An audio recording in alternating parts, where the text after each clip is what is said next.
Praise the Lord. Praise the Lord. Hallelujah. Hallelujah. യേശുവേ നന്ദി. യേശുവേ നന്ദി. യേശുവേ ആരാധന. യേശുവേ ആരാധന.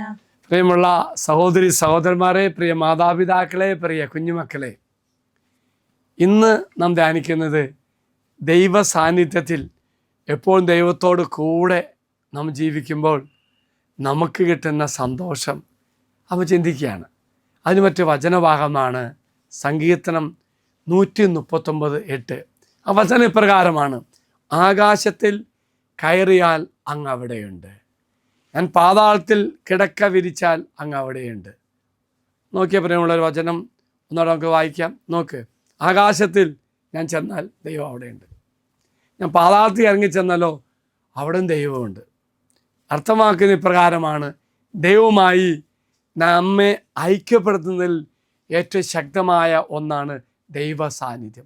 അപ്പോൾ ദൈവ സാന്നിധ്യം നമുക്ക് അനുഭവിക്കുമ്പോൾ അതുപോലെ ഐക്യത്തിലേക്ക് നമ്മെ നയിക്കും. ഈ ഐക്യത്തിലേക്ക് നയിക്കുന്നത് ദൈവത്തെ സാന്നിധ്യം കേട്ടോ. അപ്പോൾ നമ്മളെപ്പോഴും ഈ ദൈവ സാന്നിധ്യത്തിൻ്റെ നിരന്തര സ്മരണയിലാകണം. അപ്പോൾ എന്തു ചെയ്യും? എപ്പോൾ നാമും ദൈവമായിട്ട് ഇങ്ങനെ കണക്റ്റഡായിട്ട് ദൈവം എന്നോട് കൂടെയുണ്ട് എന്ന ഒരു അനുഭവം നമുക്കുണ്ടാകും. ദൈവത്തിൻ്റെ സാന്നിധ്യം സ്വർഗത്തിലുണ്ട്. സ്വർഗത്തിൽ നമുക്ക് തന്നെ പോകാൻ പറ്റുമൊന്നുമില്ല, ദൈവം കൊണ്ടുപോകണം. അപ്പോൾ ദൈവം അവിടെയുണ്ട്.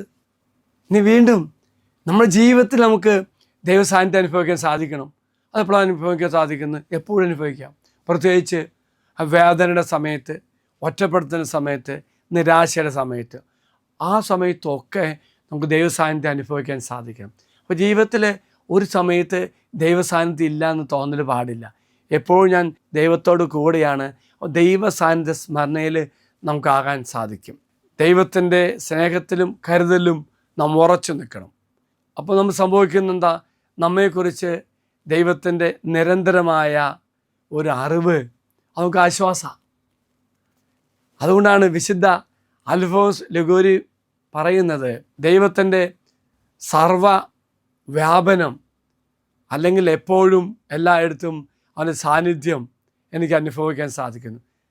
മനോഹരമായിട്ട് വിശുദ്ധം പറയുകയാണ്, ദൈവ സാന്നിധ്യം നമുക്ക് അനുഭവിക്കാൻ സാധിക്കുന്നതിന് വിശുദ്ധം പറയുന്ന ഒരു വാക്യമുണ്ട്, ഭയങ്കര രസമാണ്.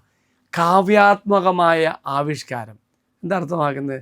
ചുമ്മാ ആവിഷ്കാരമല്ല, ഒരു മ്യൂസിക്കൽ അല്ലെങ്കിൽ ഒരു സംഗീതാത്മക ആവിഷ്കാരം വരുമ്പോൾ അത് നമ്മെ ഭയങ്കരമായിട്ടും സ്വാധീനിക്കും. ചുമ്മാ ദൈവ സാന്നിധ്യം നമുക്ക് അനുഭവിക്കാൻ പറ്റും.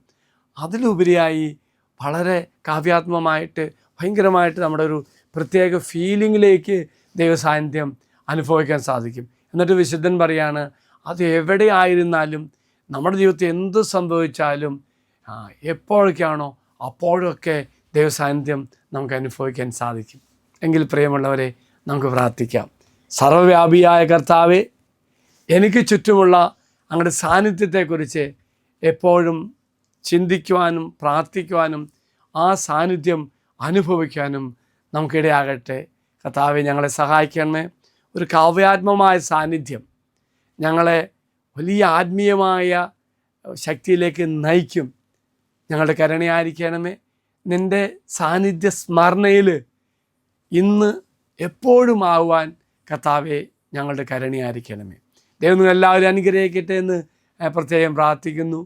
ഒപ്പം അച്ഛൻ ആശംസിക്കുന്നു, ഈ വചനഭാഗം വായിക്കുമ്പോൾ ദൈവ സാന്നിധ്യം നിനക്ക് അനുഭവിക്കാൻ സാധിക്കുന്ന പോലെ തന്നെ ഈ ദിവസം മറ്റു മക്കൾക്കും ദൈവ സാന്നിധ്യം അനുഭവം ജീവിക്കുവാൻ ഇടയാകുവാൻ നിനക്ക് സാധിക്കും.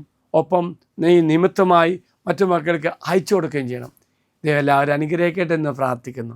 അച്ഛൻ ഈശ്വരാശ്വാസം തരാം. കർത്താവായ ദൈവമേ, മക്കളെ സമർപ്പിക്കുന്നു, ഇവരനുഗ്രഹിക്കണമേ.